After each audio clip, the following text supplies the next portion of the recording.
കാഴ്ച വെല്ലുവിളി നേരിടുന്നവർക്കായുള്ള സംസ്ഥാനതല ചെസ് മത്സരം ആരംഭിച്ചു. വൈകല്യങ്ങളെയും പരിമിതികളെയും മറന്ന് സമൂഹത്തിന്റെ മുഖ്യധാരയിലേക്ക് മുന്നേറാൻ കേരളത്തിലെ അങ്ങോളമിങ്ങോളമുള്ള ഭിന്നശേഷിക്കാരുടെ സമഗ്ര വികസനത്തിനായി ദർശന സർവീസ് സൊസൈറ്റിയുടെ പ്രവർത്തനങ്ങളോടൊപ്പം അണിചേരാൻ അവസരമൊരുങ്ങി. കൈകോർക്കാം കൈത്താങ്ങാകാം എന്ന ലക്ഷ്യത്തോടെ കാഴ്ചാപരിമിതിയുള്ളവർക്ക് കളിയുടെ നിയമങ്ങളിൽ മാറ്റം വരുത്താതെ തന്നെ കാഴ്ചാശക്തിയുള്ളവരുമായി കളിക്കാൻ കഴിയുന്ന ഏക കായിക വിനോദമാണ് ചെസ്.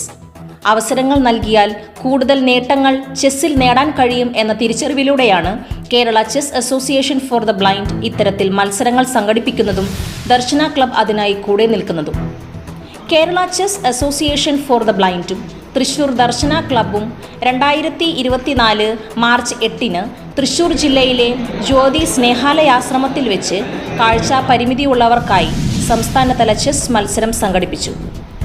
മാർച്ച് 8 രാവിലെ 11 മണിക്ക് ദർശന സർവീസ് സൊസൈറ്റി പ്രസിഡന്റും ദർശന ക്ലബ് ഡയറക്ടറുമായ റവറർ ഫാദർ സോളമൻ കടമ്പാട്ടുപറമ്പിൽ CMI അധ്യക്ഷത വഹിച്ച ഉദ്ഘാടന യോഗം Peechi police station sub inspector Shri K Jayesh ഉദ്ഘാടനം ചെയ്തു.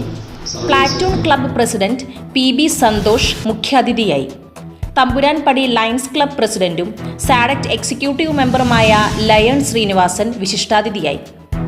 Kerala chess association for the blind president Shri Binoy സ്വാഗത പ്രസംഗവും Darshana club president Shri Shibin Harry K ആശംസാ പ്രസംഗവും Darshana service society vice president Shri Akhil Kumar നന്ദി പ്രകാശനവും നിർവഹിച്ചു.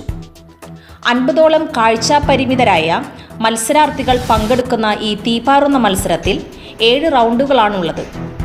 മാർച്ച് 8, 9 തീയതികളിലായി നടക്കുന്ന ഈ മത്സരത്തിന്റെ സമ്മാനദാന സമ്മേളനം 9-ാം തീയതി ഉച്ചതിരിഞ്ഞ് 3:30 നടക്കുന്നതാണെന്ന് സംഘാടകർ അറിയിച്ചു.